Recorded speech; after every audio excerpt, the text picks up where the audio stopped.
Let me get the gavel out. Come on. Happy New Year. Live stream, good, Laura? Good, thank you. So good evening, everyone, and welcome to this, the extraordinary full council meeting of the 23rd of January 2026. Apologies, we had, do you want me to read them? We've got Councillor Jacobs, Martin, Adlam and Wright, and Reverend Claire Anderson, who's on a sabbatical at the moment. So we wish her all the best with that. Interests, if you feel like you've got any interests or anything on the agenda, by all means make yourself heard now. Otherwise, when we come to the agenda item, the town clerk will be happy to give advice if you feel you have any pecuniary interests.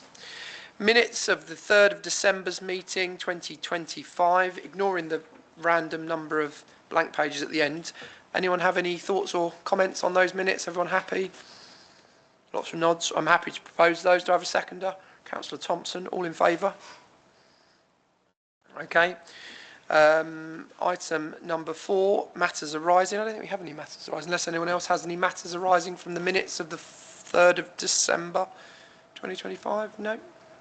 Very good. Correspondence. Do we have any correspondence? No. No correspondence. At this time, there's open session for the electors of Newquay, item number 6. So we have Councillor Glenville in the audience box. Good evening, Councillor Glenville. How are you? Did you want to have any questions for us as a member of the public? No. I misled you yesterday when we saw. And I apologise because I thought this was a normal full council agenda, and actually, quite rightly, the clerk told me it wasn't. Good evening. And so there isn't a section this evening for Cornwall Councillor reports. So you're off the hook. But given that you're only a week in, you'll probably be thankful of that. That also means that this lot won't be able to grill you. So we'll save that for next time. Is that all right? Thank you. Thank you for coming. So then we move on to item number 7, financial statements. These have all been circulated and signed off by the appropriate members, but did anyone have any questions or queries on them?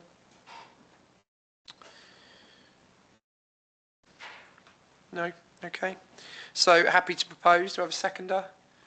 Councillor North. All in favour? Sorry, it's like brain block there. Very good.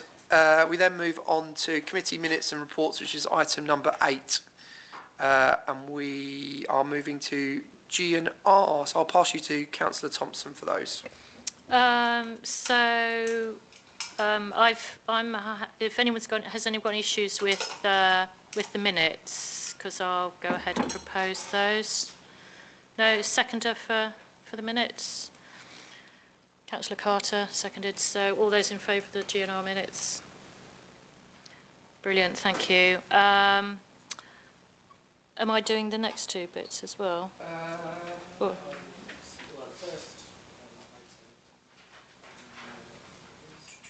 Yeah, so budget report. Okay. Thank you. Thanks, Councillor Thompson. So then item 8A, I'll take this one. So this is a G&R recommendation. So G&R met earlier this month, and it was proposed by Councillor Thompson, seconded by Councillor Slade, and resolved unanimously of the G&R committee to recommend to full council the following as set out in the budget report, that we set the 26-27 gross expenditure budget at 3.9 million and change, the 26-27 precept at 3.3 million and change, the 26-27 general fund balance at 3.5 months, and to include all associated EMR movements and budget balances. So we have a report, a full budget report, which I hope that you've all had the opportunity to read. I know it's 38 pages long, but I can assure you that the officers have worked supremely hard over the last couple of months with Councillor Thompson and I to make sure that this is a much slimmed down version of the 100-odd page reports that we've seen in previous years, because I think once you get past a certain level of detail, it sort of starts to lose you, doesn't it? So 38 pages. Andy and Anne are going to take us through that report, cantering through, not page by page, but the highlights. We'll then have some time for questions and debate before we then go on to decide whether we accept the budget.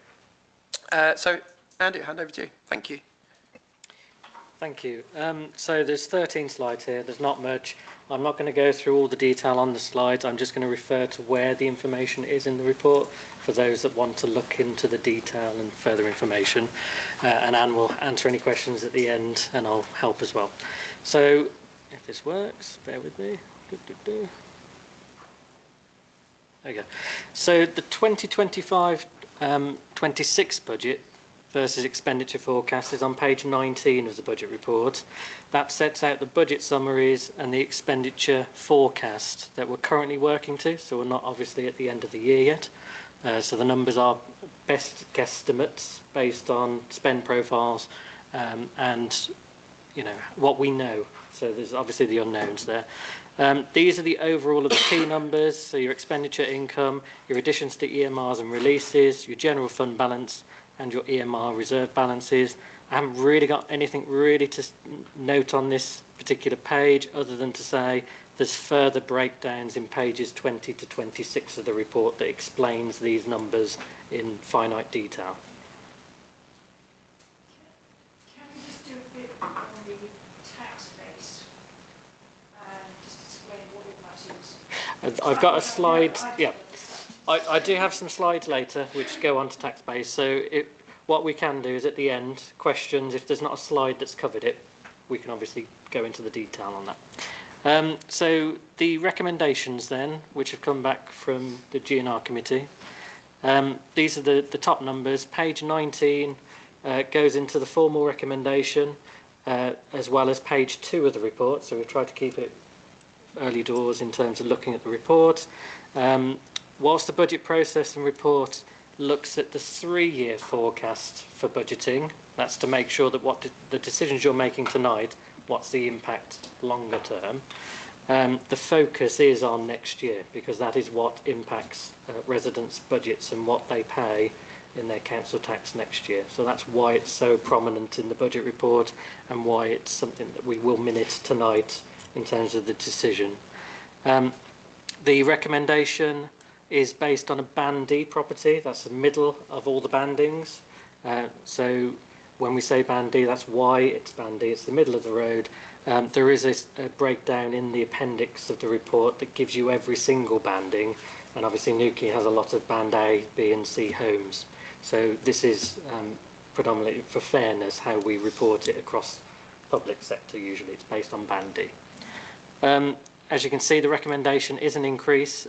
The proposal is for a 93 pence per week increase on a Band D property. The summary of committee and income and expenditure. So this table is outlined on page 19. It does summarise the key committees, albeit you'll notice there is a breakdown of the community assets, the investment assets and the toilet budgets because they're quite large numbers, and actually it's useful for the council to see where can we generate income and commercialisation, and where are we more focused on the community side. So we may sacrifice income for that kind of community third level of a budget. All the numbers again are on pages 20 to 26 inclusive, and the separate breakdown of all the budgets as well. So that secondary document has every single penny broken down per committee.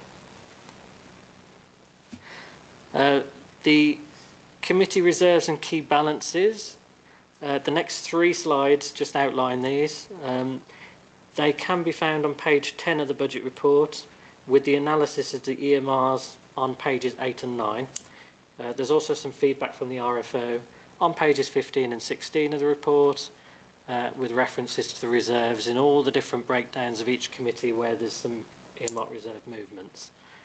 Just to highlight a few things. So we know from current workings that the council office's property related budget line in particular is pretty much going to be fully allocated depending on how quickly we move with the urgent repairs to this building's roof and also the works internally in the building, particularly the top floor, with electrical rewiring of the entire building. So we know that's fully allocated already, and there's also some allocation in the general fund, which is why it's above 3 months proposed, to also fund that work, because it's quite substantial. I think, and just something else to mention, the library roof. Later on you'll see there's not much in the library reserve, that's more operational, furniture-based spending. The actual larger capital works is probably going to be council offices, possibly the capital fund if we run out of money. But I think it's just making the point, those two, they look large, but they're pretty much spent next year, because they're urgent works that we need to do. There is on this page a new localism devolution reserve, which has been created. That's to help fund taking on the key local assets that we know about. They're not specifically listed here, but because of timings, they may go from one year to the other. But we thought it prudent as an authority, knowing what we know, taking all the assets on from Cornwall Council, you will be spending a lot of money on them if you do that. So we've put a reserve aside to achieve what we think is needed initially. This is just a continuation, so it's more the C&T earmark reserves. Again, I haven't really got anything to note on this one. There wasn't anything that jumped out compared to what we've done previously. And there's obviously the sinking fund for CCTV that's building. That's coming from the contract that St Austell Town Council pay us. And then the final one here for the reserves.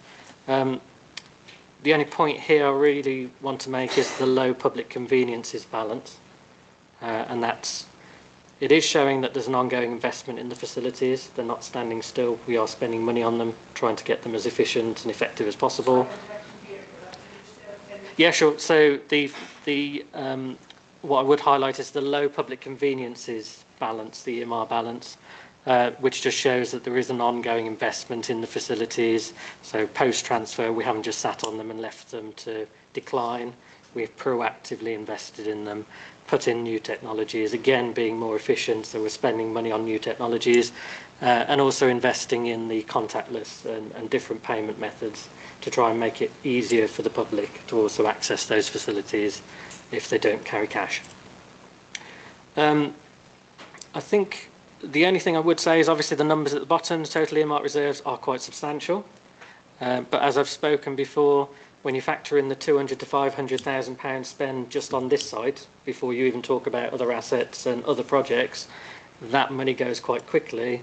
And there's some funds around the staff fund, you'll notice on the previous slide, was reducing every year because we are tapering off the impact of the staff changes year on year, so that it isn't all in the precept year one. So we've planned ahead with that, and we're trying to minimise impact on the residents. The forecast general fund balances. So this effectively is where the national, it's a regulation, I can't remember now if it's regulation or policy, but you are supposed to have a minimum of 3 months net expenditure. So you take all your capital expenditure out, your revenue net expenditure, you should have 3 months in there as a minimum. And this council set the policy that that is the minimum we would go to. So we haven't actually set a maximum. We haven't said we'll always have so many % above that. We just said we will maintain at least the minimum. So we're compliant. You'll notice we're a bit high at the moment. It is 3.5 months proposed for 26-27, but that's because we have £270,000 in there for the roof of this building. So it is higher purely because we've put that in there. And obviously we know with capital works, unexpected things happen.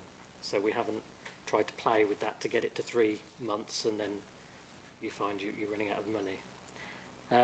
That's really the only thing I would note. And obviously going forwards, we always try and make sure that it stays at 3 months. So it's your minimum level. How we compare in Cornwall. So page 37 of the budget report sets out the top 10 councils based on size of electorate, and that's the 23-24 figures. We haven't got newer figures, unfortunately. I've listed the top 5 there. We do have the largest electorate in Cornwall. Camborne is a close second, then Falmouth, Penzance and Truro. However, what this doesn't explain is that we also have the significant summer influx that everyone knows about of visitors, and the pressure that that does place on all of our services, and particularly things like public toilets, etc., open spaces.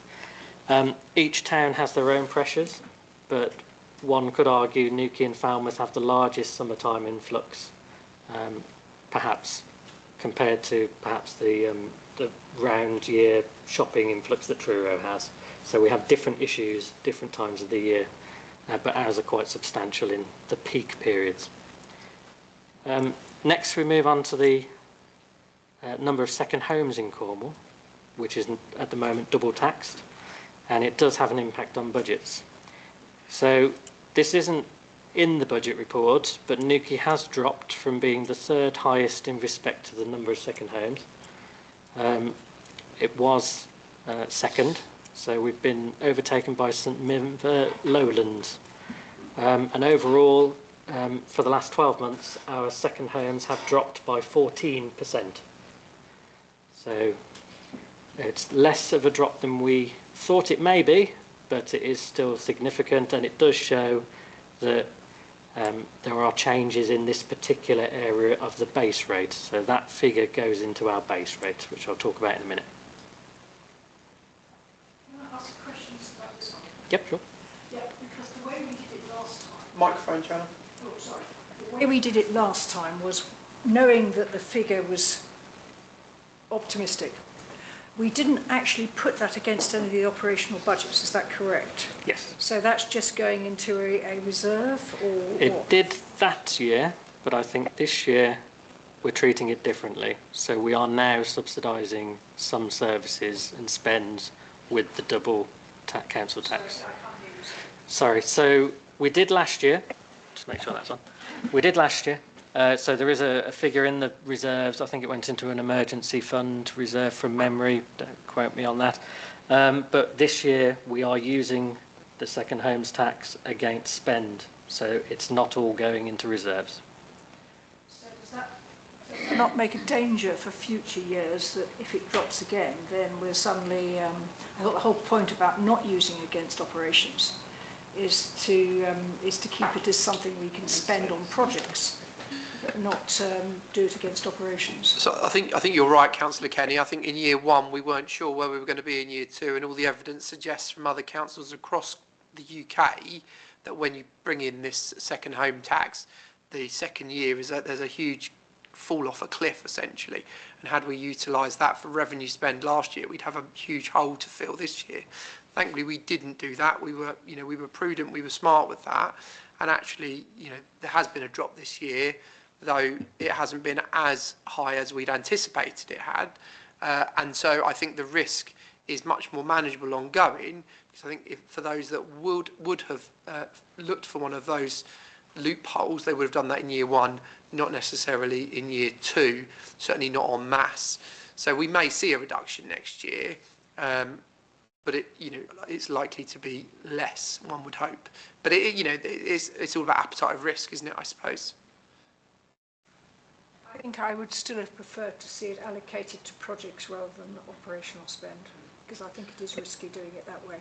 And I think You could be facing, we've dropped another 14% next year, we need to put the budget up by 40, precept up by 14%, and I would be very unhappy with that. I think that's a fair point, though. Had we not included this in revenue spend this year, we'd be needing to put the precept up higher. So it swings and roundabouts, isn't it? And I think we are holding a lot of money in reserve. I think it looks optically bad if we just keep ploughing money into the reserves, and not spending it on our ongoing revenue spend. So I suppose it's an argument around that as well, isn't it? Yeah. Do you want to? Yeah, I think. Please continue. Yeah, certainly. I think it was one of those difficult choices that's been made in terms of a balance. So it's trying to find the balance of what's the risk versus what do we hold in a reserve that you could use against future reductions that are unexpected. I think we've tried to put in some element of consideration for potential reductions each year for double taxation, just in case, which is why on some of the numbers you'll notice there's a bit of a fluctuation in year 27-8 and 28-29. But yeah, we are reliant on it now. So it's being factored into the numbers. So it is a risk. So one of the other things to mention is the tax base. So this is an important figure. It's basically a mixture of how many houses we have at certain different bandings, MOD properties, second homes, all of that goes into a mix and a calculation, and then we basically divide the precept against this to get what people pay as a Band D for Newquay. So that's how we work out that Band D figure. It's basically the precept divided by this. You'll notice our tax base, even though this double tax second homes have reduced by 14%, it actually has increased this year. So that was quite helpful overall. It does show, and there's more information in the appendix of the main report, but it does show that there is still a growth in housing in Newquay. I think we all know that with Nansleddon's development and some of the properties that have gone through planning, but there's timings around when that gets shown in the numbers. So there's always a bit of a lag, and it depends what type of property, what band they're in, or whether they're an MOD property, as to whether we get the full benefit of that property coming online and someone occupying it. And as you can see, we're number one, which is great, because it means we can spread our precept across the largest tax base in Cornwall. And as you can see, Falmouth, Penzance, Truro, Camborne, those that you would expect with the large housing numbers, they're all there as the top 5 or 6, and then you've got wider towns later down. I think that's all I was going to mention on that page. So how we compare in Cornwall continued. So in 24-25, Newquay had the 7th highest Band D rate in Cornwall. That's £300.98, with Falmouth having the highest at the time at £431.24 per year, which we believed at the time that was the highest in the whole of the UK. So I think they're still maintaining that position based on their 9.9% increase this year. For 25-26, so this is historic numbers based on this year, because that's all we've got available. We've actually dropped, so we've now gone from 7th to 9th.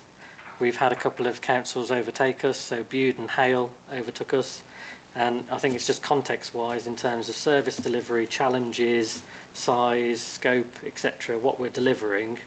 Obviously, you've got some smaller areas overtaking us here, so it does show value for money, I believe, in what we're delivering compared to those smaller areas that are now charging more than we are to their residents. Obviously, I've put in a few other towns there just to make sure you've got the top 10. And I believe, if it shows, there we go. We do have at the 25-26 rate, the 3rd largest precept in Cornwall, which reflects the level of service delivery that we're giving. Falmouth, as won't be a surprise, that's the highest. I believe it's still the highest. Significantly so. Yeah, and I believe Truro also have had a large or proposing increase. Night, yeah. So we will find out where they sit as well. But as you can see, we're still quite some distance away from Falmouth, bearing in mind we have the largest tax base, we do have the largest electorate, we have comparable service delivery, but we are way off where they are. Okay. Overall roundup. Yep. The advantage of having a large tax base is it doesn't actually increase the cost of services. What it does do is it spreads the cost of the precept over more people. I noticed you had a comment in the report when you looked at P&L, so talked about a boundary review. And I believe strongly that we need one, because I don't know if everybody is aware of this, but quite a lot of the expansion, the urban expansion of Newquay, is actually in Colon, not in Newquay at all. We tried to get it changed 2-3 years ago, and I don't think we've actually planned a boundary review, but I think we should. And I was wondering whether we could actually work with St Austell, who also have exactly the same problem, is that half their town is in a rural district. I think on that subject, not wanting to speak on behalf of the towns, most large towns, including Falmouth and Truro, would likely wish to join us in terms of a boundary review. That's obviously a decision for Cornwall Council. They're the ones responsible for those. It is entirely at their gift to agree one, and the decision making around that as well. So I think it was something that was unfortunately frustrating for the council. But yes. It was interesting. It was a point that I made this morning to Councillor Painter in the coffee shop at Cornwall Council to say it's something that's desperately needed, and you know, he certainly took that on board. But I think if we were to write to him as the Cornwall councillors for Newquay, requesting it alongside the other towns, that might well be a useful exercise to do. I have raised it with officers, and they are not keen. No. This was for the historical basis. There was a massive, there was an absolute massive boundary review 3 years ago, and we got the recommendation that at least half of the new houses should be in Newquay. There are an awful lot of rural councillors, and they just voted it down. I seem to remember it. We went from 212 parishes to 211 after all that work. Is what I was told. So yeah. It's a big piece of work. It's something we can probably bring up at initiate from P&L. Thanks, Councillor Kenny. Please. Thank you, and not to labour the point, but obviously with those on the peripheries, they do contact the town council for support in things, and we are starting to have the systems in place where we can monitor that and show evidence that actually it is costing residents of Newquay for the outlying areas that are asking us questions and seeking resources. There is a cost. The problem is, of course, that if once they've moved in and they're paying minimal council tax, they are not keen on actually increasing it. And the idea would be to get it in before the houses are occupied, because there's a load of new houses going up on the A3, whatever it is. Yeah. Okay. Yeah. Thank you. So there's only 2 more slides. So overall roundup then. So I won't go through these numbers because we've already talked about them. But what I would say in terms of a recap, and this is all in the budget report, so the recommended budget, we believe, achieves the following. It protects the council from proposed referendum principles in the future, so the capping principle in the future. It maintains some form of contingency budget. It uses the second home dividend to help subsidise the cost of service delivery, albeit that's a slight risk as well. So it's not just going into reserves. It safeguards existing services and service levels post-staff review with various service enhancements and increases in things like events. It provides for the cost of the staff structure review, which includes some of the terms and conditions changes, which is historic and needs to be resolved.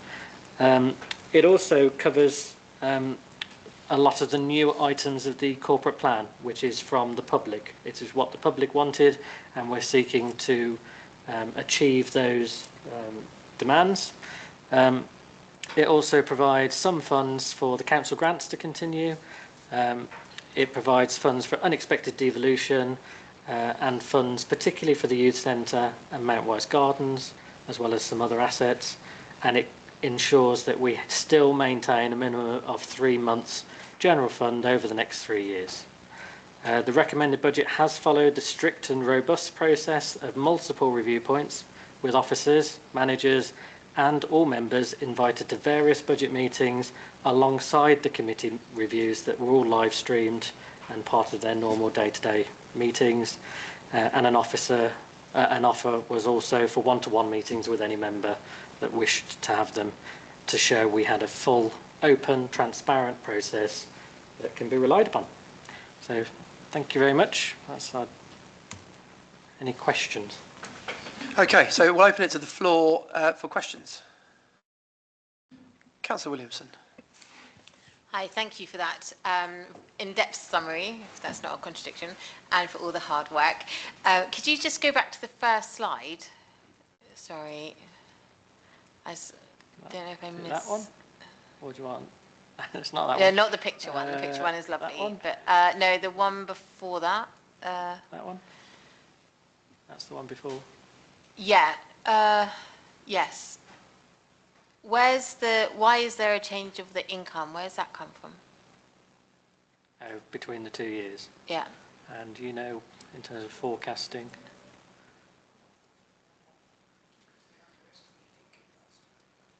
They're just wondering where the gap was. I mean, It's probably grant funding that you've seen. Okay. Normally the main thing that comes up is grant funding, but I will have a little look through and come back to you. Yeah, just That be would- interesting to see, where we're trying to maximise the income and where we're kind of continuing to try to bring additional sources of revenue in and not just relying on council tax. That's all I was suggesting. If you look in the detail of the budget report, there are all the variances over a certain amount. So where the income is different to what we've budgeted, which in a positive way as well, the detail will be in that report. Thank you. I seem to remember in terms of the income, we increased the revenue that we took on some of the toilets, some of the rentals that we have in terms of where we have tenants, has certainly increased over the last year or so. So I think ultimately, and we set the task of the officers, didn't we, to increase revenue, sweat those assets as we continue to do. And it's over the last 2 years. I think we've seen that come to fruition, haven't we? Certainly, Councillor Kenny. You on that point. I, for one, regret the longer report. I found it much more difficult this time. And I have, although 93p isn't a huge amount of money, I believe it's based on the fact that we over-budgeted in previous years. And one of the questions I'll be asking later is how, it's very difficult to tell with a forecast, which is 3 months out of date, or 6 months out of date, as to how accurate that is. The big income assets we're getting is the South Bristol car park, and I'm not quite sure how that works with your breakdown where you're saying investment assets and the other one, because I thought the car park was supposed to pay for the play park, and they look like they're going into different assets. And So- that's just, I can ask Anne about that later on. That's very technical. The other one is, of course, the toilet income, which seems to have been underestimated. Judging by what I was looking at, I was trying to look at the November reports because the December ones aren't there yet. So that's where the extra income is coming from. It's underestimated in previous years. I'm not sure that's a fair representation, Councillor Kelly. Underestimating, I think, is suggests that we didn't think that we were going to earn as much as we did. I think ultimately we worked really hard to make sure that, particularly for the toilets, that we install contactless, which sees income, go significantly higher, as we saw at 4th Street and Narrowcliffe, didn't it? So I mean, ultimately, our officers have worked really hard to increase the income. I'm not sure that they underestimated it. They've just worked really hard to increase the income. In terms of the car park this year, I think it's reasonably flat, isn't it, year on year? But though we did have those 2 or 3 years of 20% increase, 10% increase, 10% increase. I think the last year's been flat, but that's still, significantly higher than when Cornwall Council handed it to I was us. just going to say, I think what they've done on the car parks is brilliant, because you effectively doubled the income, but you still base the precept on the original income. I'm not criticising in the sense that, well, I am criticising in the sense that the income was less than we got, and therefore the precept was too high. Right. And that's why my concern is that our base figure is very high. So even a small increase is high. Yeah, I suppose I hear what you're saying, though, we do deliver an inordinately high number of public-facing services, higher than other town and city councils that, as we heard earlier, charge more money than we do. So, I think, I appreciate Falmouth runs a museum. They also charge £100 a year more to their residents per head than we do. So, if that is a significant cost, isn't it? Any other questions? Councillor Morris. Falmouth also have free toilets. Very good. Well done, Falmouth. Again, £100 extra a year in your council tax. If you're happy to sign that off this evening, we'll happily consider not charging for toilets, Councillor Morris. But I suspect you'd struggle with that. I'll go, and give you my thoughts. I suppose last year it's fair to say that we froze the council tax, didn't we? To because we recognised that the cost of living crisis was real for people and that actually it was the right thing to do. It was the right thing to do to freeze costs at that point. Clearly, what we can't do is continue to freeze costs with inflation running as high as it is and the services that we're projecting that we're going to be delivering over the next few years. The most expensive of those services will be the new youth centre. Let's not forget the youth centre at the moment, I think, opens a couple of evenings a week for a few hours, delivers a very good service, don't get me wrong, but that is a far cry from the youth service that we used to have and in fact our children deserve. And so this budget proposes opening that youth centre, and we have a business plan all signed off, opening that site up to 7 days a week, all day and all evening for families and for young children. That comes at a cost, but it is desperately needed at a time when, as I've said before in this chamber, our children, especially our secondary age children, are facing exploitation in the paths around their schools. So something needs to happen. I know about you guys, I didn't come here to Newquay Town Council and spend all the hours that I do working for our town to continue on this journey of austerity and managed decline, which seems to be the direction of travel from Cornwall Council and a number of other councils. Ultimately, if you're not going to go for managed decline and you're not going to go for austerity, services cost money.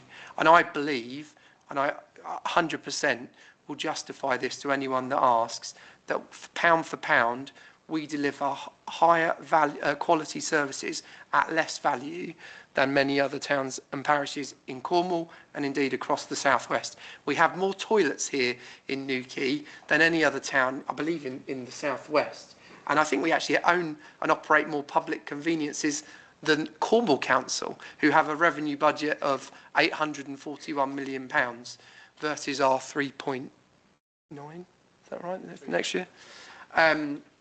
You know, we deliver a lot of services. We deliver a gold star CCTV service, which keeps people safe. And as you heard from Inspector Johnson, we have the lowest crime rate of any town in Cornwall, despite the fact that we have the highest electorate and population of any town in Cornwall.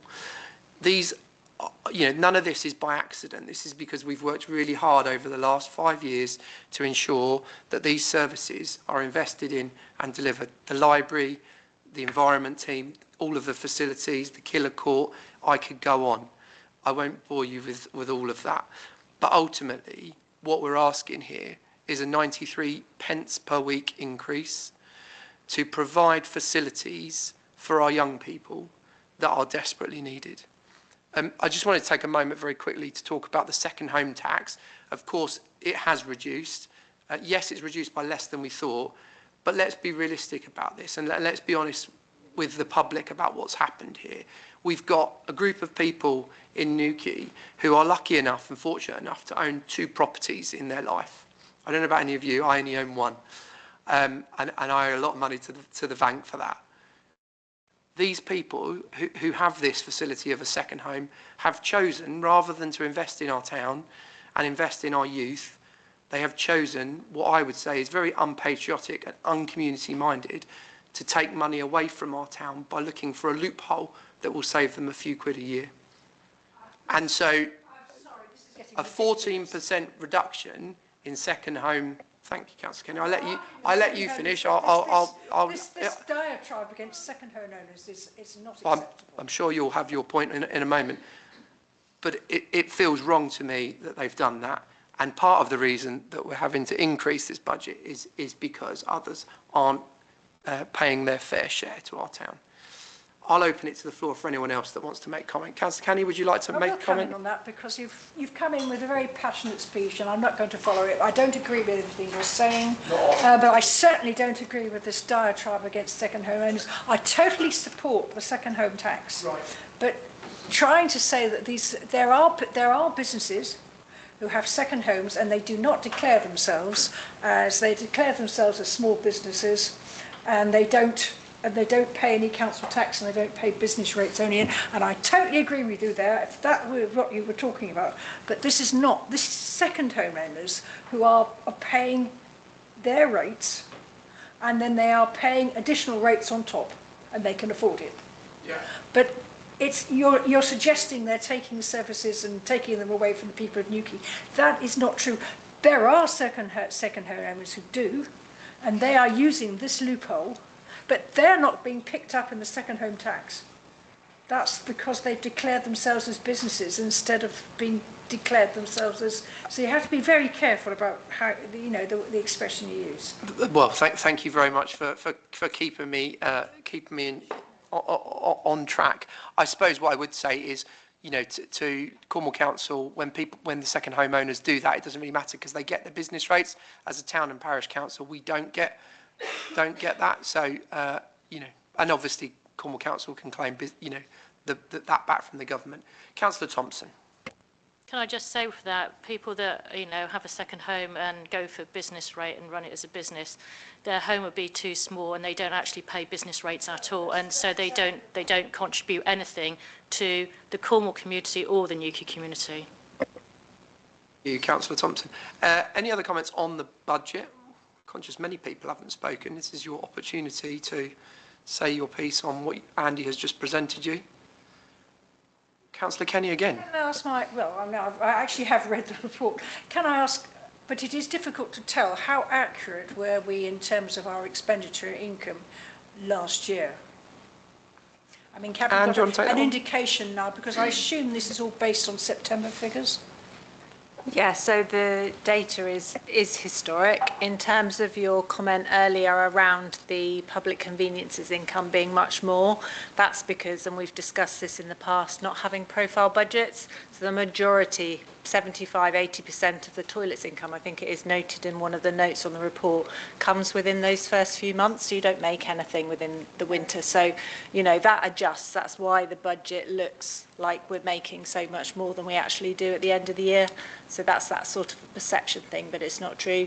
Last year, committee made us go through toilets actual to income line by line, and that was with the last budget setting, and that's carried through this year. So that was previously, before that, it had been understated, but equally on the other side of that, it's my job to make sure you're being prudent and not over egging income and making sure that you can actually achieve what you say you do, so that you're not taking from other places and ending up with a lower general fund than you're actually allowed. So there's always a balance in that, and it's always accounted for. But they are quite historic figures in terms of the forecast. The forecast generally impacts the general fund, and we've kept it obviously to the lowest that we possibly can. So in terms of that and previous years, we would find that we have had money left over, and that has always gone back into EMRs, because we've had not enough resources to carry out a number of projects that the council has wanted. So what we do is we earmark that reserve, put it into reserve, so that those projects can continue. And that's one of the things I think this staffing review's been really keen on, is to make sure that now we've got the funds to do all the things that you wanted to do and achieve, and you've also got the money because it's put back into earmarks. So hopefully that answers that question for you. Thanks, Anne. I have a Councillor Williamson. question. So we saw quite a significant change within the council over the last few months of the moving from the Tourist Information Centre into the library, and I know there was a variety of reasons for that change.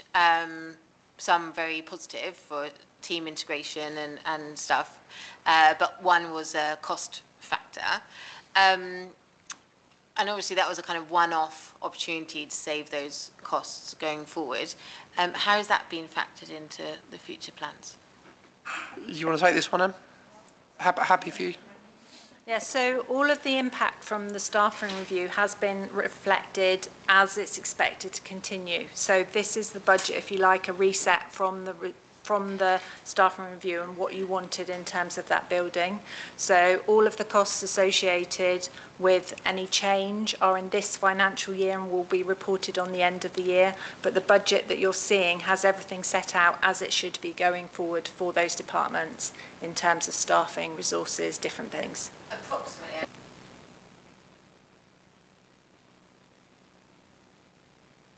much did we save by making that? So I don't think that overall there was a saving in terms of one department for another, because we were merging 2 or 3 or 2.5 departments, if you like, because you've now got your reception, some of your corporate service elements have gone into the TIC. The TIC element has reduced, but a lot of the core services, it was decided that committee went through them all and they still wanted to carry all of those out. And then there was a review of what resources were required to carry out that function. So there were additional elements within that, staffing wise, that are now in there. So I think it's more a case of you're trying to deliver something different now, and the overall impact of that, there was a total overall impact which has sort of been spread out amongst different departments. It's not like I've just closed one thing and you saved this amount of money. We kind of integrated lots of different things, so it's a little bit more difficult to answer and say this is how much you save. What we will do is, there will be increased revenue from the letting and the sort of the sweating of the assets downstairs. So net there will be an increase in terms of our revenue. And I think there was depends how you count it, but there was a slight reduction in staff costs where we moved staff out of one service and into another. Overall, obviously, the staff costs, no, but yeah. There will be an increased revenue in terms of utilising the downstairs of this building once it's But it's a appropriate. cost-neutral change then? Oh, certainly cost neutral. If not, it will make us some extra money as well. Yeah. Yeah, for sure. Councillor Kenny.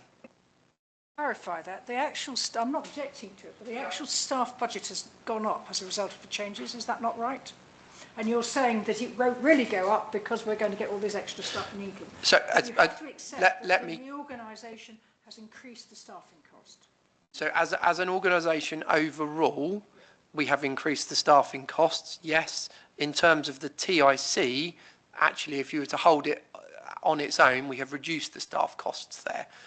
But the wider staff costs of the Newquay Council have increased. Yes, Councillor Kenny. Councillor North, did you want to say something? Basically, it was just to answer Councillor Williamson.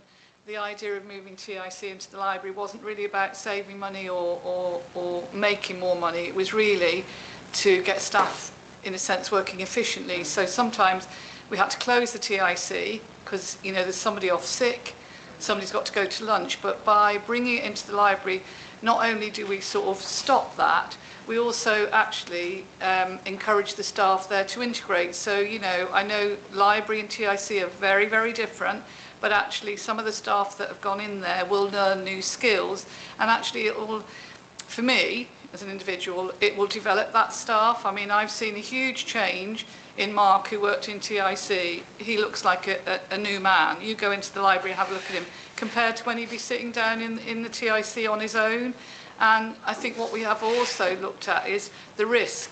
Sometimes we might not have a security, but we have one person working in the TIC at the weekends, but now that's all gone. So it wasn't, I definitely think the TIC, I know it was a much bigger piece of work than just TIC going into the library, but that clearly wasn't to save money.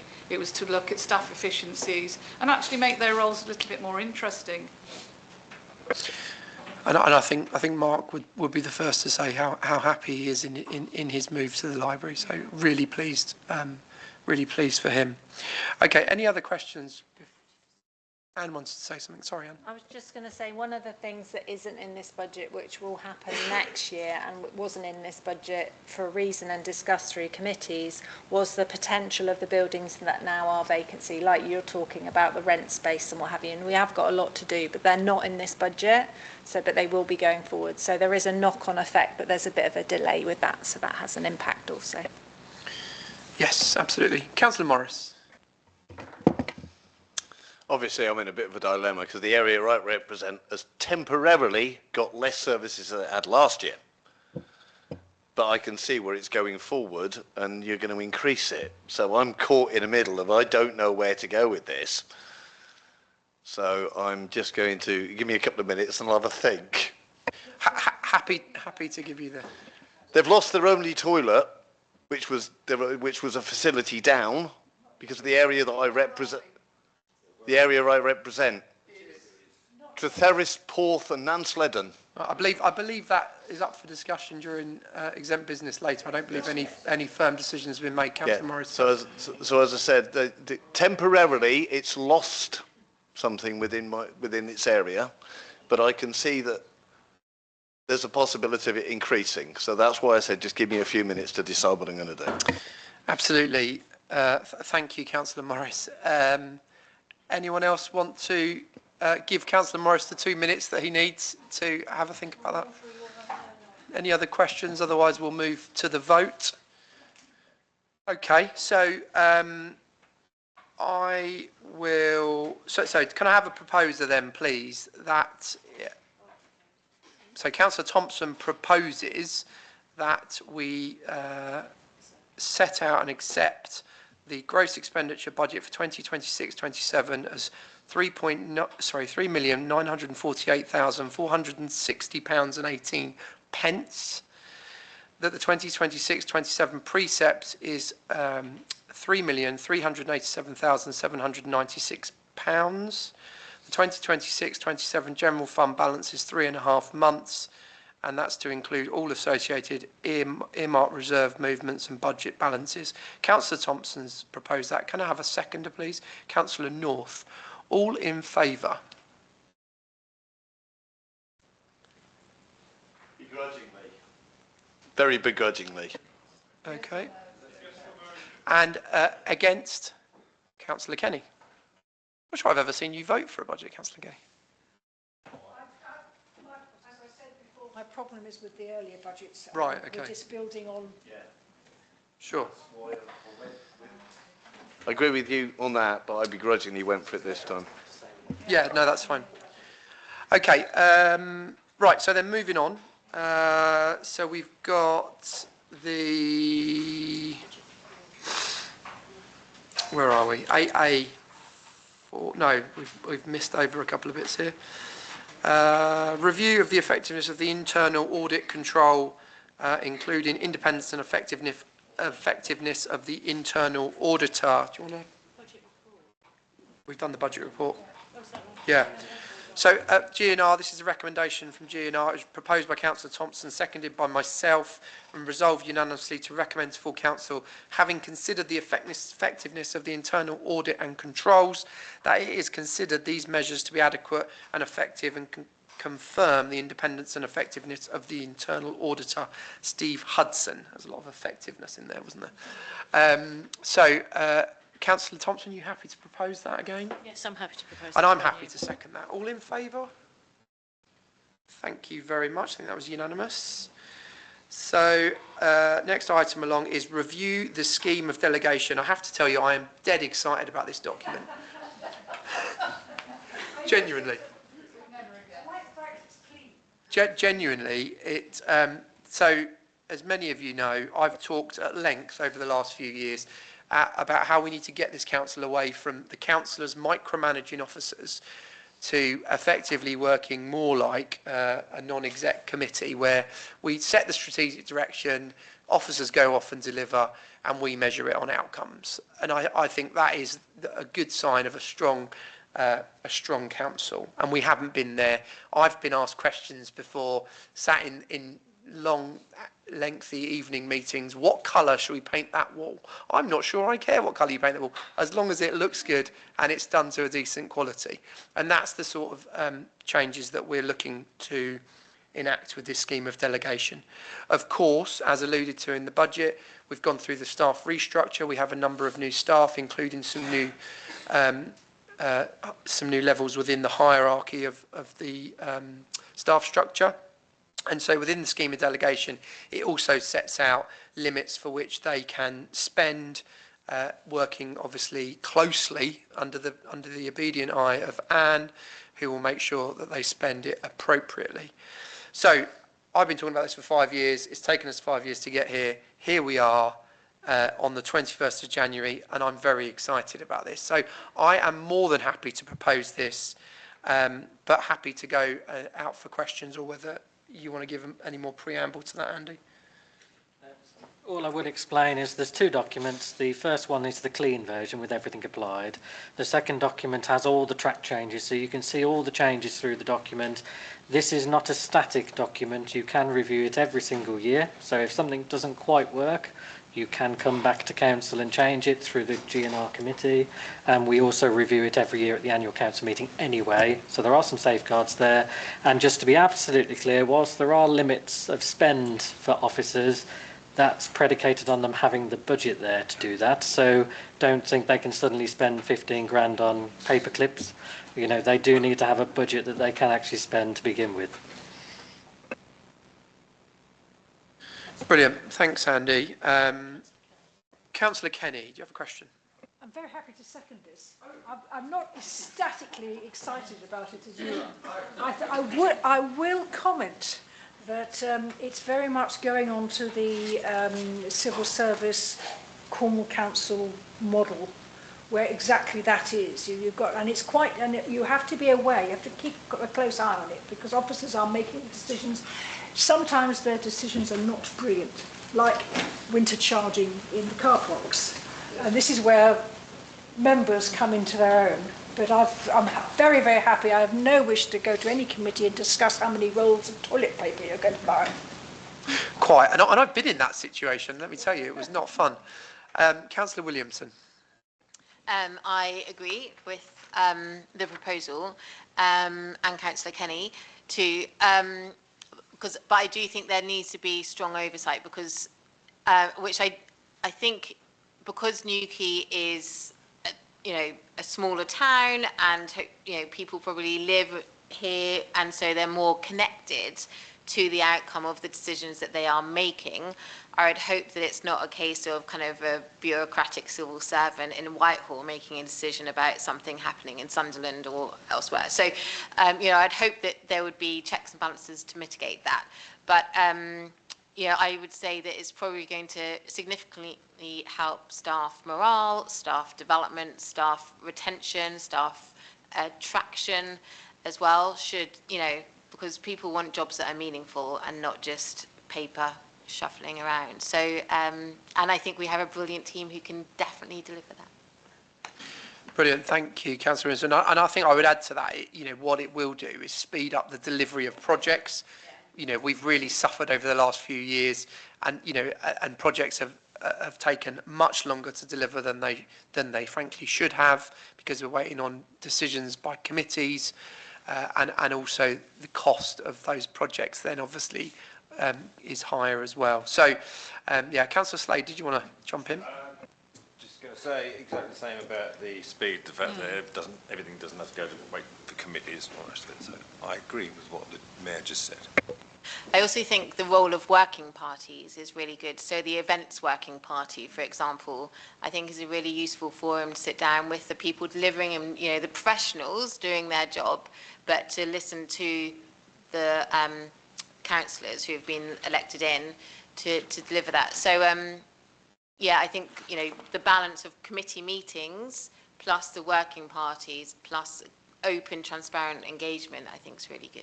Yeah, completely agree. We will still be the voice of our residents and still be feeding in that way, as well as setting the strategic direction linked to, of course, the priorities that the public have set in the corporate plan. Hate the term corporate plan. We need to change that, don't we? It just sounds too corporate, frankly. Anyway, I've proposed. Councillor Kenny has seconded. Thank you, Councillor Kenny. All in favour? I think that's unanimous. Thank you very much. Do a little dance under the table. Okay, we move on to 8A4, which is the Civility and Respect Pledge. Another exciting topic. Do you want to take us through this one, Andy? Yes, so there is a report, and Laura in the room has kindly done a lot of background research to this. It is a national initiative. It's going hand in hand with some of the slower changes within government in terms of the code of conduct and the level of teeth that has when things go wrong. But this is all about instilling a culture of civility and respect to every single grain of an organisation, so that councillors, officers aren't afraid to actually call out things like bullying and harassment in meetings or outside of meetings, and actually just treat people how you want to be treated, with respect and a level of dignity. So it's a national initiative. We're a bit slow to get to here because we've had other priorities in terms of making sure that we've got everything geared up and lined up. I believe CALC are in particular, Cornwall Association of Local Councils, pushing this. They want to see every council in Cornwall signed up to it so they can actually make a very strong representation to government, because they have led on this nationally to say that Cornwall is the first to have every council signed up to this pledge. So talk to us when you're shaping some of the sanctions. So this is what it's going to achieve, and the code of conduct that we adopt will have a pledge item entered into it if we sign up to this. Very good.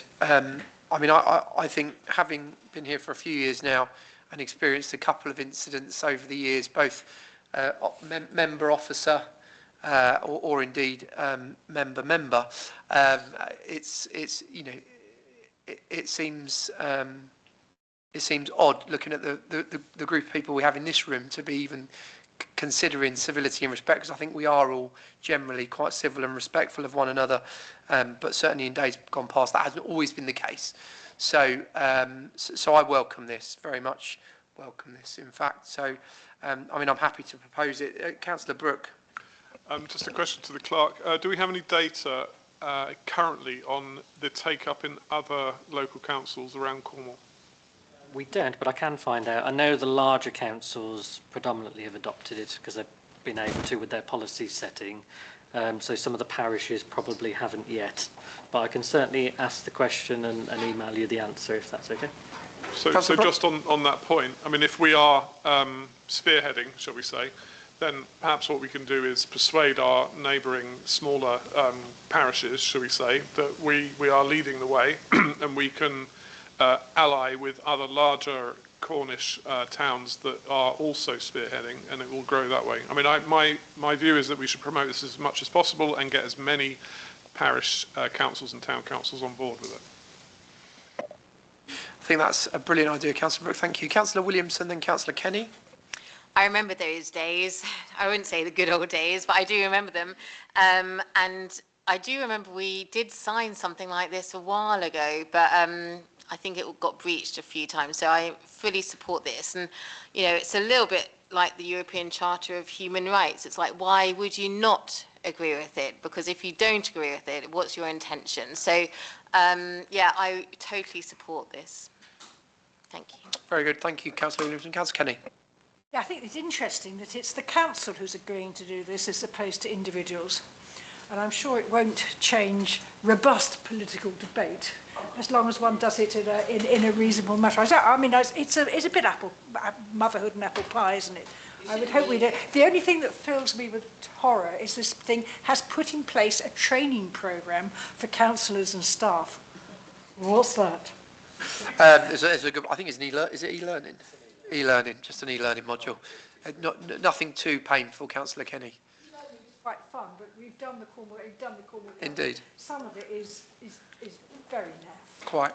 Councillor Brooke. Yeah, sorry, can I just do one more point on this? Can I invite the clerk to consider whether there's any outcome data that we can measure about the effectiveness of this programme? I believe in this programme. I think it's really good. I think the journey that this council has been on over the years has led us to this place. And I think we're all nodding and agreeing that this is the right way to go. I think it is essential, and I think that it's true that we shouldn't have to go here, but I believe that we should turn this on its head and say, let's be proactive about the fact that we are civil and polite to each other, and let's show how much of a difference it can make in the council. So let's look at some benchmarking data and some outcomes, and maybe we could have a look and propose something to a committee to approve it. I think we can do that. I think we can task our HR manager to pick that up and make it a KPI, which will run through GNR at an appropriate time. And you're absolutely right, Councillor Brooke. Let's make it measurable. Very good. Anyone else on the civility and respect pledge? Happy to pledge? Okay, so I'm happy to propose. I've seconder. Councillor Thompson, all in favour? Thank you very much. Another unanimous. Abstain. Oh, that took me by surprise. Very ominous voice when you sort of speak down the microphone like that, Councillor Morris.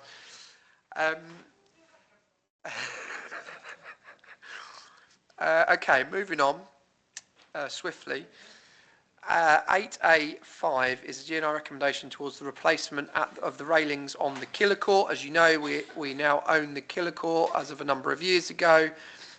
What you may not know, that also means that we're responsible for the stairs from the Killer Court down to Towan Beach. As you can see from the pictures in your report, the railings are looking rather shabby and are now representing a bit of a health and safety issue because they're corroded and degraded. So we are looking to replace those. GNR recommended that we do that, releasing £10,795. Is that from an EMR? Oh, it's from SIL, from the Community Infrastructure Levy EMR. So that's SIL. So it's just here to be ratified, really. My understanding is, from memory, we've announced who's doing it, right? E&F. So I think it's ACE Engineering, isn't it? So we've got a local company based here in Newquay who are going to be making the railings for us, ACE Engineering, and then installing them. And I believe we said we'd get it done before the summer. So, yeah, I think we did. You look really nervous then, Andy. Yeah. So we're measuring on outcomes now, Andy. So I happy to propose that. Councillor Kenny, do you have a question? Because I've seen some of those videos where it's rained and the water has just rushed down those steps. Did we have something special in the tender about making it fit for the climate, waterproofing it? I mean, it's going to be very difficult to It's maintain. galvanised, so Does the that mean material it will is absolutely spot on. I would say don't paint it. Yeah, so I think galvanised steel, and my understanding is, I think we're going to put the things on the top of the step as well, won't we? Yeah, hopefully we're going to put the bumpy bits for the visually impaired that you get with the change in surface. The recommendation should be at the top and the bottom. But from communication with Joe Pwecki, then it's who actually owns that bit of land at the top and the bottom as to whose responsibility is that. So it's in process. I think we own the top but not the bottom, potentially. Councillor North, did you want to come in?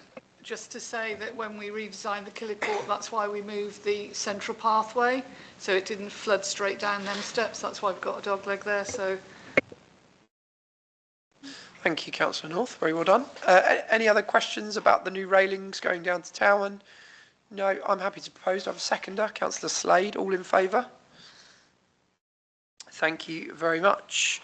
Okie dokie. Moving on then to 8B, which is the minutes of planning and licensing. Councillor Thompson, do you want to take those? Yeah, I'm happy to propose the minutes from the 12th of November, the 26th of November and the 10th of December to go forward. If I can have a seconder for that.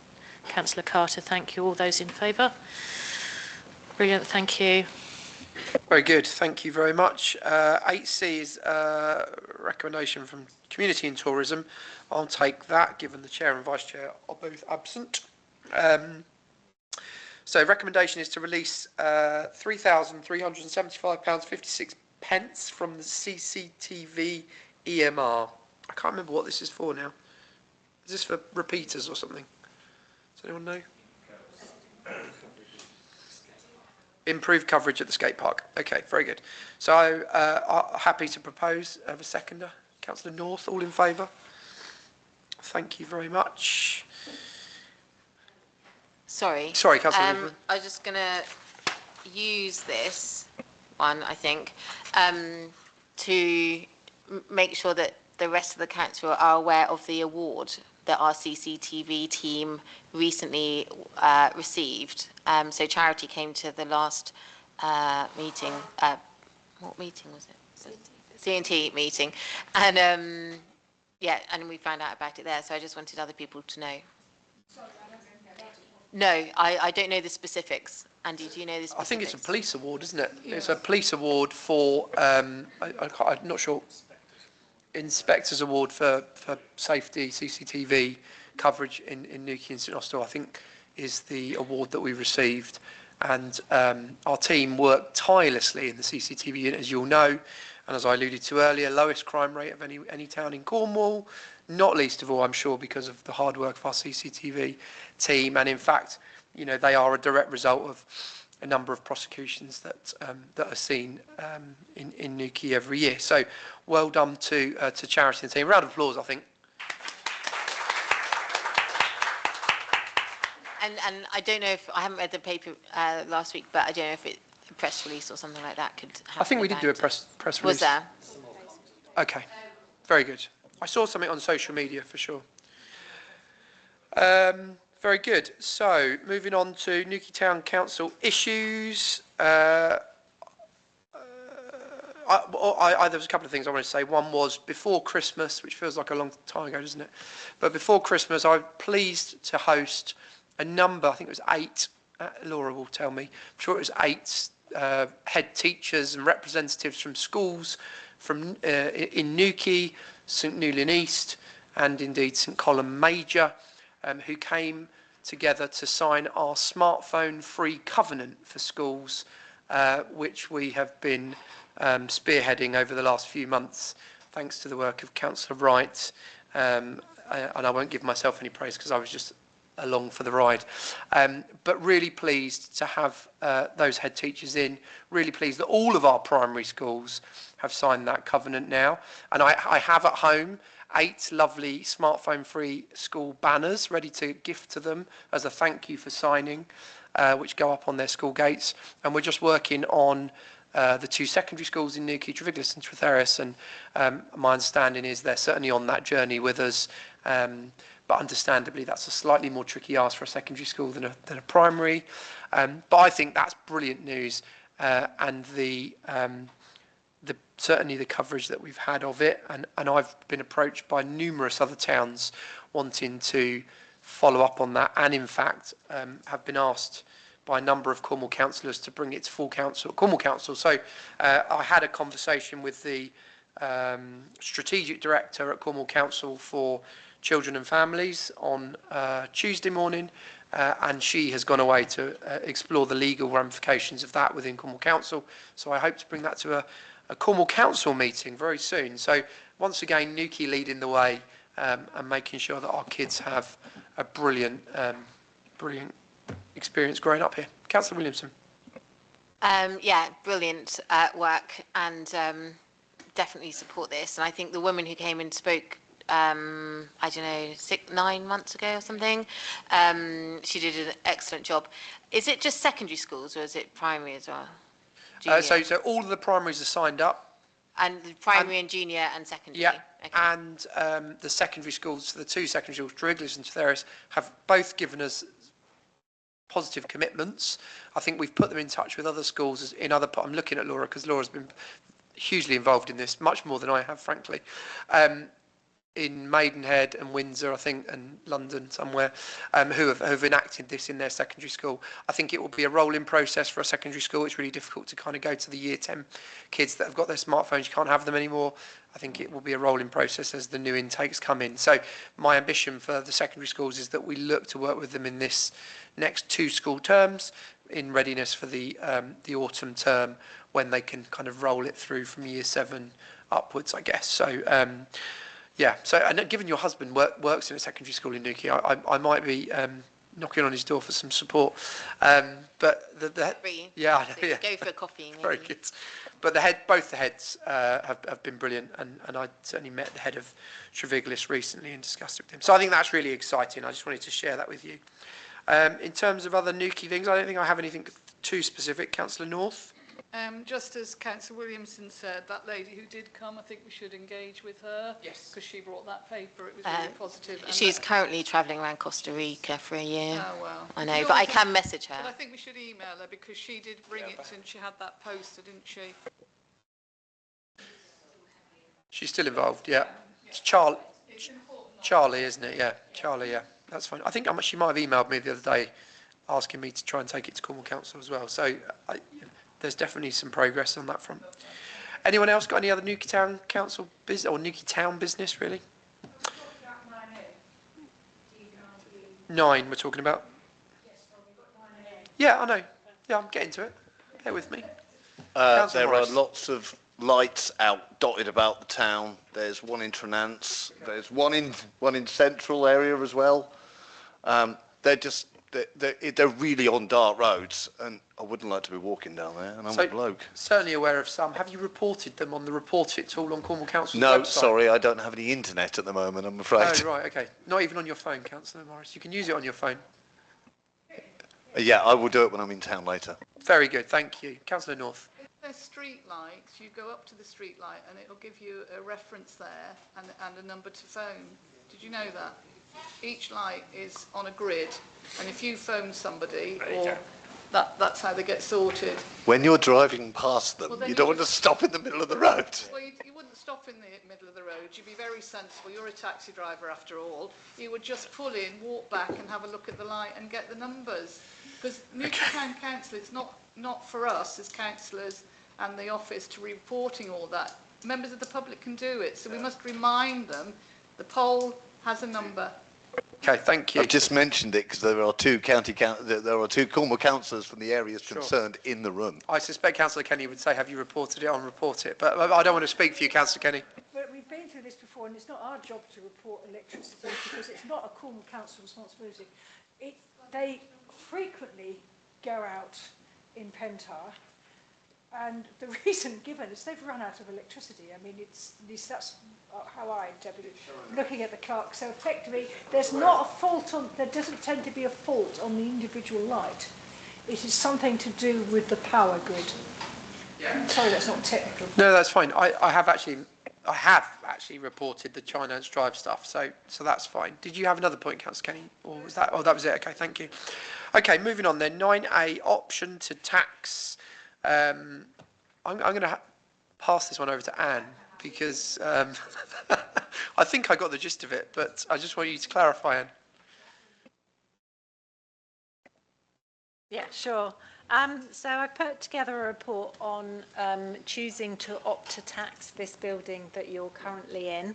The reason for that is councils have a different VAT ruling to most businesses. And within that, you have an allowance of 7% for anything that is non-council business for you to be able to claim back the VAT on it.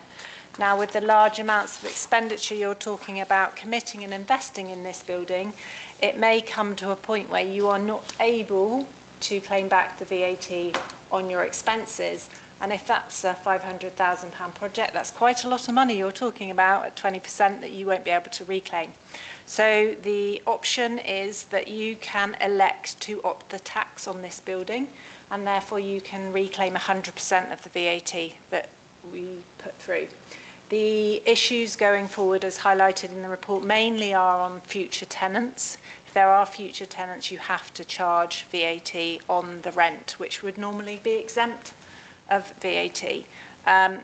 We've already done that in the past with the Mount Wise Centre and the Killicourt units. They've all had an option to tax taken out on them, so all of the rents are plus VAT. It tends to not be too much of an issue for larger companies because they're all VAT registered anyway, so they can claim it back, but it can be a cost that is not claimable back for smaller businesses. But like I said, it's a precedent that we have set. I would recommend it to you all because it's going to save you some money at the end of the day, and it has no actual impact on you as a council. So this is just, it has to be a formal recommendation and from the full council, which is why we're bringing it to you now, and obviously bringing it to you now before we start to spend lots of money on this building. Very good, thank you. Councillor Kenny. This debate years ago, and I thought we hadn't gone for the OTT on Mount Wise, and the reason given at the time was because the TIC was selling various small items, and that we would have had to put VAT on what we were selling at the TIC. This is what I vaguely remember.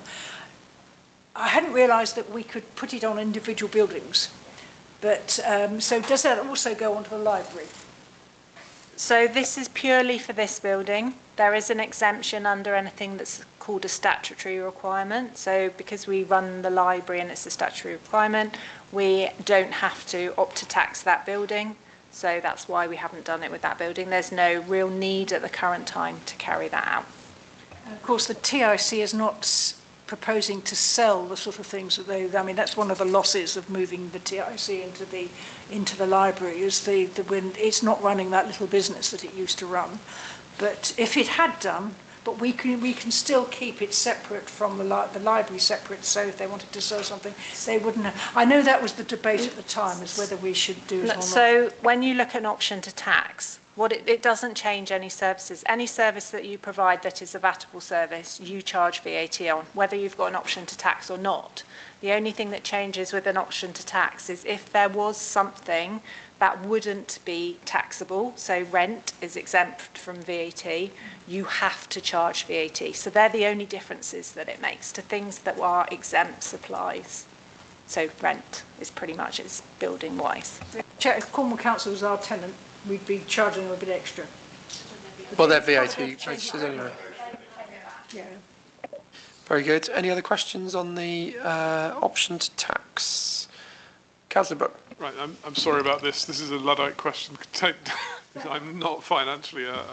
So what you're saying is, if we do charge rent to, and it could be a very small business that accesses a service, then what you're saying is, although the bill will be higher because it's got VAT on it, that small organisation can then reclaim it. No, so it's the way it works is, if we don't opt to tax and we had a business that had come in that wasn't VAT registered, we would just charge them, say the rent was £500, we would charge them £500 and that would be what they'd pay. If we opt to tax and the rent is £500, we would actually charge them £600 because we're not going to charge them the £500 and obviously the VAT. That small business can't claim that £100 back. So the VAT always gets paid by the end user. And the only difference is if that end user, so the tenant, is VAT registered or not. And that's something that, like I said, we've done with the Mount Wise Centre and Killer Court units. They are all rent plus VAT. And it's because of the additional costs of a project to the council going forward.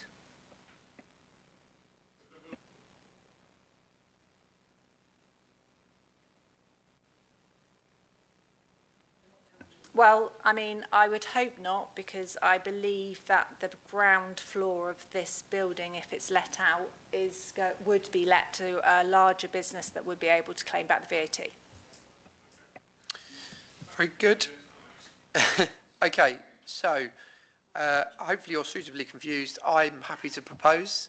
Do I have a seconder? Councillor Thompson, all in favour? Very good. Thank you. Councillor Morris, you're on 9B. Did you want to, you've got 3 minutes to say your piece? Yeah, E and F. No, I actually, obviously, as you know, we had that vote in exempt. Now, the following day, I was phoned by a very, very angry resident who called me a traitor. The thing is, I wasn't even in the room. So, and I've actually got to the point where I don't even feel as if I'm wanted on that committee. So I'm resigning as of, well, with immediate effect. Okay, so you won't be at tomorrow night's meeting? I won't be at tomorrow night's meeting, and as I'm a full member of planning, it doesn't matter. Okay, that's fine. So, Can I just come in sorry? there? Yeah, could be. As Councillor chair North. of E&F, I take exception to you saying that you feel you're not wanted on the committee. Well, half the time you haven't turned up for whatever reasons, but I do not believe, as a committee, that has ever been anything that I have witnessed chairing those meetings. I work for the NHS. We're signed up to civility, dignity and respect, and that's certainly always what happens at the E&F committees. So I think it's a perception that you've got, not anything to do with the committee members. So I'm just saying my piece as Chair of Environment and Facilities, and I'm sure that I've been at 3 meetings. There was only been 5, I think. I've sent the apologies for the other 2. Thanks, Councillor Morris. Obviously, sorry to hear you want to leave ENF, but that's fine. That's your decision. Does anyone wish to join ENF in replacement of Councillor Morris whilst we're talking about it? Anyone not on ENF that wants to join ENF? It's great. It's wonderful. No? Okay, well, we can put it out to the wider council. So, Councillor Morris, do you want to propose that you are removed from ENF? Yeah, propose that I'm removed from ENF, please. Very good. I'll second that. All in favour? Thank you very much. And 9C, Councillor Morris, I believe you have a motion to bring to us. You again have, is it 3 minutes or 4 minutes? 4 minutes, I think. You don't have to use them all. Very, very quick, this one. It's purely because I feel that when this thing was done in exempt, we sailed very, very close to breaking the what's the name of the one I want? It's the 2020 Act anyway, and it needs to be open, transparent, and financial, and they are the 3 rules in it. Now, the only way we didn't break it, because it was in exempt, was because it was on a financial basis. Now, I considered that if something is being shut in exempt and it's actually relates direct to the public, so it's like an amenity that they have, they don't have a comeback with that if it's in exempt. It should be done open and transparent, which is what you always say that you want, Mr. Mayor. And I have to say, I feel like we are open and transparent in this council. Thank you, Councillor Morris. So essentially, what you are proposing is outlined in item 9C with the supporting document. Is a proposal for calling off and calling for exempt committee decisions. I have to say, I mean, my feeling on this, and I'll kick it off if you like, is it feels completely and wholly unnecessary, and it goes completely against the scheme of delegation that we've just signed off as a council by putting in more blockages and things that would just slow down process. That said, what you're referring to hasn't been decided. In fact, it's on the agenda for later this evening to talk about. So I'm not sure what this adds to the process that already exists, frankly. I don't know whether you want to add anything on that before I open it up to anyone else. Yeah, as I said, it's only that if something is shut in exempt, it shouldn't be allowed to be shut in exempt. It should be brought forward so that the public can actually make a comment on it. Because how can they make a comment if it's in exempt business? Well, of course, if we're going to do something like that, then we go out for impact assessments and all sorts. So, you know, it's not just a one and done. And as I said, the decision hasn't been made. It's on the agenda to be made. Councillor North. Well, in fact, it is an exempt business, but we were told that actually anybody can see it anyway afterwards. Do you remember that conversation? Yes. Yeah. So that although it was an exempt, members of the public knew about it the next day anyway. We always thought if it's exempt, it stayed with us until it went out there in the open, till we sort of, delivered a press release or whatever. But in actual fact, people knew all about it by the next day, and I think the clerk explained, although it's in confidential, it really doesn't mean anything. Does anyone else want to comment? Councillor Kenny? But was that a leak? Because I have some sympathy that we should be, because obviously there's an item in exempt business today, and yes, everybody knows about it, but I don't know if they think they know it's being discussed today. So I'm not sure why these things are going into exempt business, because particularly the one we got in the item, which is selling of toilets, I mean, that is a matter of public interest. Where's the exemptness coming in from that? Why is that in exempt? I think the problem is not so much the cooling off and the notification, is that why are we putting stuff, we shouldn't be putting stuff into exempt unless it really does affect something really, really sensitive. Yeah, not just because it's going to be unpopular. No, quite right. No, nor should that be a reason. Councillor, Clark, Mr. Clark, thank you. Yeah, I mean, I am struggling because I know this has come from ENF and I don't know why it was an exempt in the first place, save for discussions around contracts and any implications that might have happened within the organisation. And some of those contracts will have confidentiality clauses, as you would expect, and some commercial sensitivities. So I'm not sure originally why it was an exempt, but it's remained such. So I know the point was made in the meeting, which I wasn't present at, by the locum clerk, that the wording of the resolution gets published because it has to in the minutes. But that is where sometimes when there's a commercial sensitivity around it, you're normally very careful in saying option A is progressed. So you wouldn't say that particular contractor's done something wrong, you're going to pay them less. You would say you would go with option A in the report. So there is a way that we normally generally report things to ensure that commercial sensitivity remains. I mean, I'll happily take this and look at it to see why that's happened, because that's obviously a process that may have fallen down. But certainly wider than that, generally, commercial sensitivity is the number one reason that we go into exempt business. Things like data protection reasons is also another one. So when you talk about staff, you would generally go into exempt because there is a legal requirement to do so. But it's vast. There is normally a good reason at the time why that's happened. Okay. Well, I can't speak for the officer who made that decision at the moment, so I'm not sure on the answer. But let's get back to the substantive motion. Councillor North. So that particular meeting, if you remember 12, 18 months ago in the previous sort of organisation that we were in, we wanted to talk about the toilets and we took it into exempt for the reason that we employ staff to work in the toilets. And what happened 18 months ago, the next day some of the staff reported they thought they were going to lose their jobs. So when we discussed it with the committee clerk, we explained our reasons why it needed to go into exempt, because we didn't want to start worrying staff when we hadn't actually done anything.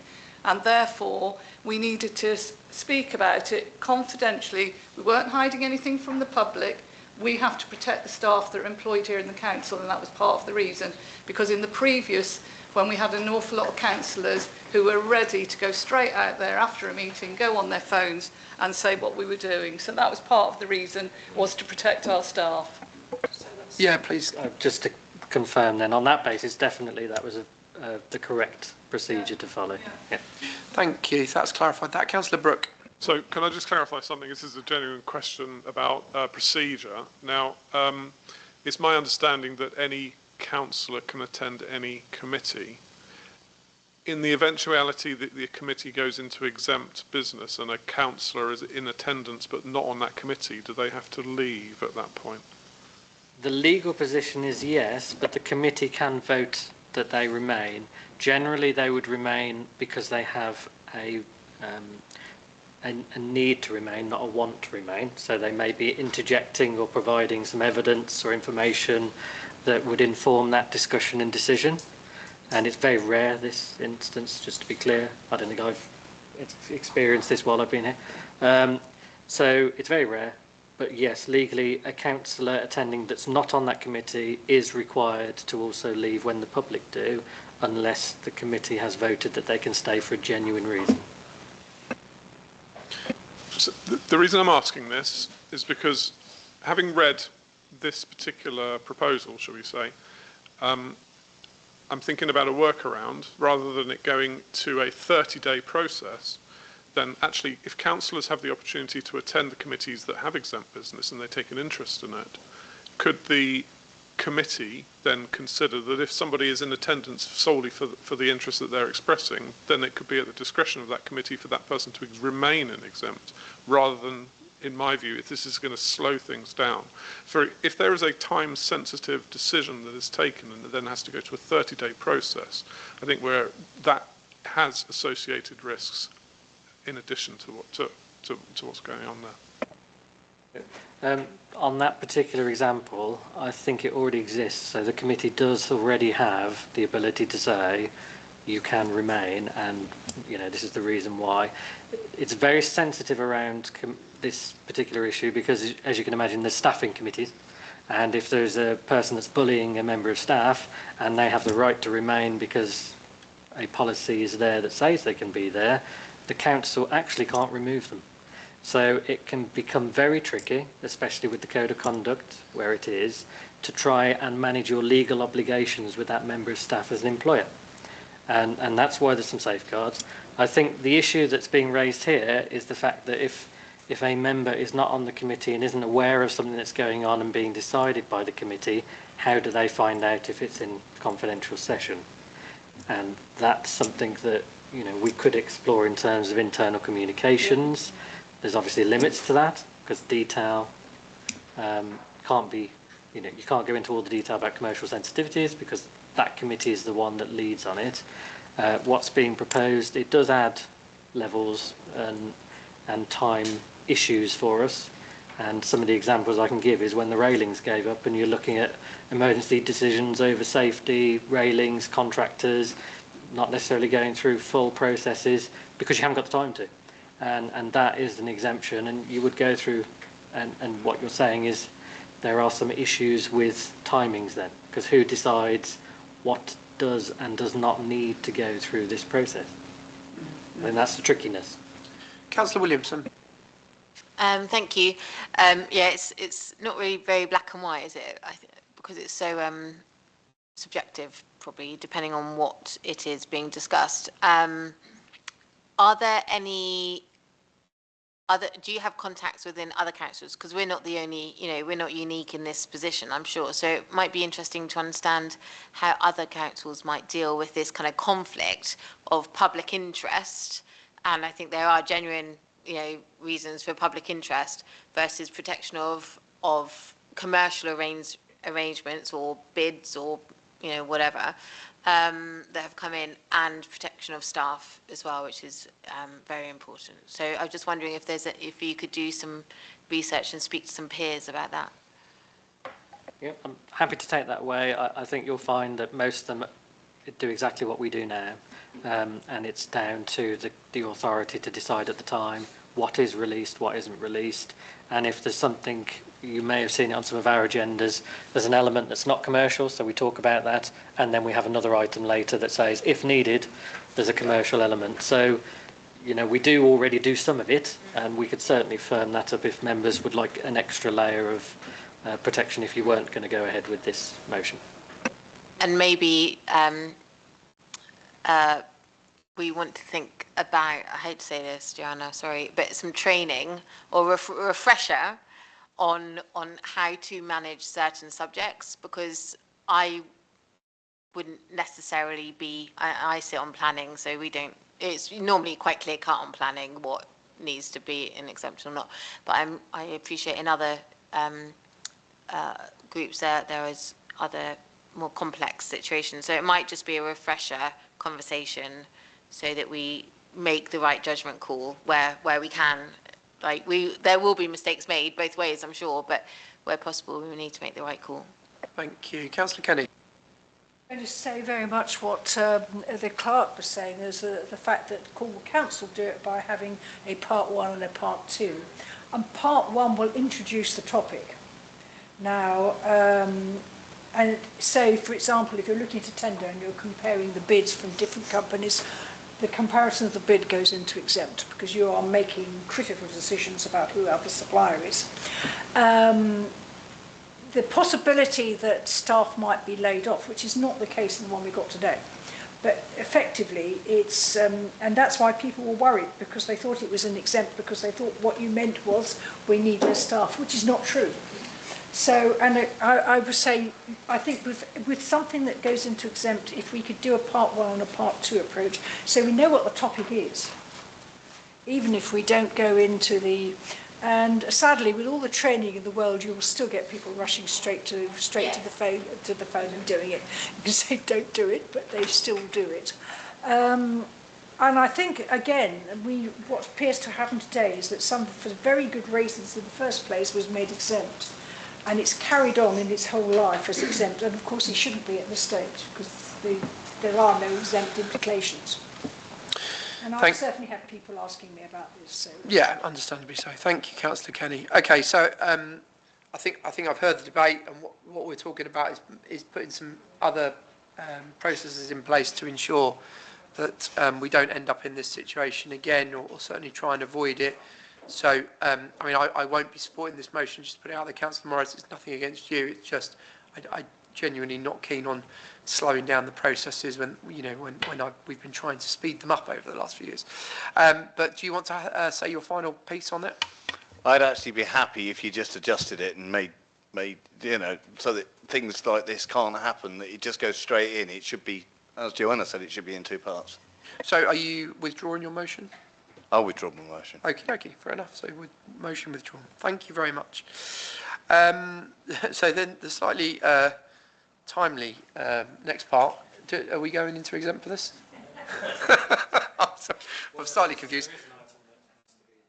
Okay, so we have to go to exempt. Okay, so thank you for those watching on the live stream. So I'm going to resolve that pursuant to section 1(2) of the Public Bodies Admission to Meetings Act 1960, the public and press leave the meeting because of the confidential nature of the business to be transacted. I'll propose. I have a seconder, Councillor Thompson. All in favour?